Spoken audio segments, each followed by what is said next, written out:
자, 이번 시간에는 도구 중에서 빗면에 대해서 배워보도록 하겠습니다.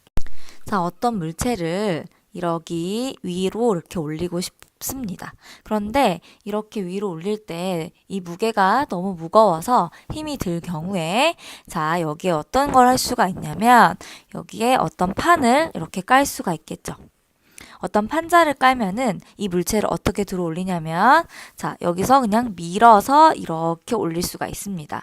여러분, 그냥 이 아래에서 위로 올리는 것보다는 여기 이 빗면, 자, 이렇게 판자를 깔아 놓은 다음에 이 판 위로 이렇게 밀어 올리는 게 좀 더 힘이 덜 들겠죠? 자, 이런 식으로 이용하는 것을 빗면이라고 합니다. 자, 빗면을 이용하는 이유는 더 작은 힘으로 물체를 이렇게 들어 올릴 수 있다는 그 장점이 있는데, 자, 보시면 그냥 올리는 경우에는 자, 이 위로 바로 이 정도의 높이만 올리면 되는데 밀어서 빗면을 이용해서 올리면 이동 거리는 이렇게 길어지겠죠?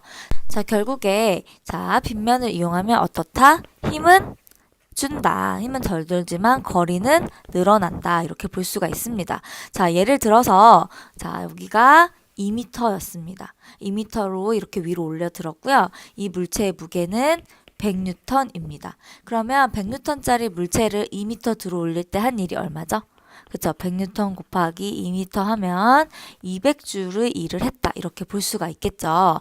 자, 그런데 처음 출발지는 바닥입니다. 여기도 바닥, 어차피 여기도 바닥. 최종 목적지는 위로 똑같습니다. 자, 이런 경우에 우리가 든 힘, 자, 여기서 밀어 올릴 때 드는 힘은 줄었지만 이동거리가 늘었기 때문에 자, 실제로 힘이랑 이동거리를 곱해서 뭘 구하면?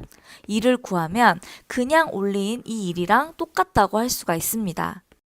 자, 왜냐면 우리가 어차피 이 물체를 바닥에서 그다음에 이 위의 높이로 올리는 게 목적이기 때문에 어떤 경로를 이용했건 첫 번째 출발지는 바닥, 그 다음에 도착지는 위 이렇게 됩니다. 이렇게 되면은 우리가 한 일의 양은 같다고 볼 수 있는 거죠. 결국에 우리가 들어 올려서 이렇게 올리든 아니면 빗면을 이용해서 이렇게 밀어서 올리든 한 일의 양은 같다고 할 수 있겠고요. 그러면 여기서는 문제가 어떻게 나올 수도 있겠냐면 우리가 여기의 거리가 예를 들면 4m였습니다. 자, 아까 그냥 들어 올릴 때는 2m였죠. 그러니까 빗면으로 밀려고 보니까 4m가 됐다는 거죠. 거리가 늘어났습니다. 그럼 그때 들인 힘은 어느 정도 될까요? 힘은 모르니까 x로 두고 4m를 이동했을 때 한 일의 양이 같아야 되겠죠. 똑같이 200주려야 되기 때문에 힘은 몇 뉴턴? 자, 50뉴턴 이렇게 구할 수가 있습니다. 그래서 100뉴턴보다 그냥 들어 올릴 때의 100뉴턴보다는 더 작은 힘 50뉴턴으로 물체를 들어 올릴 수 있게 되겠죠. 자, 빗면은 대체로 저희가 산을 올라가면 이렇게 직진으로 안 올라가고 이렇게 돌아서 구불구불 이런 식으로 올라가는데 그것도 빗면을 이용한 겁니다. 왜냐면은 자, 앞에서 보면은 쭉 올라서 이렇게 올라가는 것보다는 이렇게 돌아서 올라가면 자, 빗면을 이용하는 거랑 똑같은 거죠. 자, 경사를 조금 낮게 해서 이렇게 힘을 조금 덜 들여서 올라갈 수 있게끔 해서 꾸불꾸불하게 만들어 놓는 건데요. 이런 높은 산이나 언덕을 올라갈 때 구불구불하게 도로를 넣는 거. 그 다음에 저희가 뚜껑 열죠. 뚜껑을 열 때 이렇게 돌려서 열죠. 돌려서 여는 그 뚜껑. 그 다음에 나사못. 나사못 같은 경우에도 저희가 나사못 보면은 못에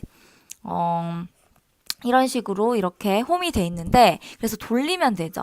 얘를 돌려서 이렇게 넣으면 훨씬 더 힘이 덜 듭니다. 만약에 이 나사못을 그냥 망치로 쳐서 일직선으로 이렇게 벽을 뚫는다 이렇게 생각을 하면 힘이 많이 드는데 얘를 이렇게 돌려서 이렇게 들어가게 한다 하면은 힘이 좀 덜 들거든요. 이것도 빗면을 이용한 원리라고 할 수 있겠습니다. 자, 우리가 도구에 대해서 배우면서 도르래, 그 다음에 또 뭐 배웠죠? 오늘 빗면을 배웠었는데 도르래나 빗면은 어떤 힘의 이득이나 이동거리의 이득이나 힘의 방향의 이득이나 어떤 이득이 있어서 쓰기는 하지만 결국에 도르래랑 빗면을 이용해서 한 일의 양은 어떻다? 한 일의 양은 같다. 그냥 도구를 사용하지 않고 한 일의 양이랑 같다고 볼 수 있고요. 이런 걸 뭐라고 하냐면 일의 원리라고 합니다.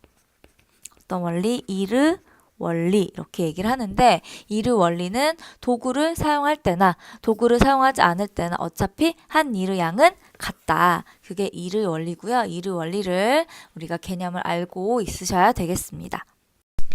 자, 이번 단원에서는 빗면을 이용해서 일을 할 때 어떤 이득이 있는지, 그 다음에 일의 원리에 대한 개념 이렇게 알아두시고 오시면 되겠습니다. 수고하셨습니다.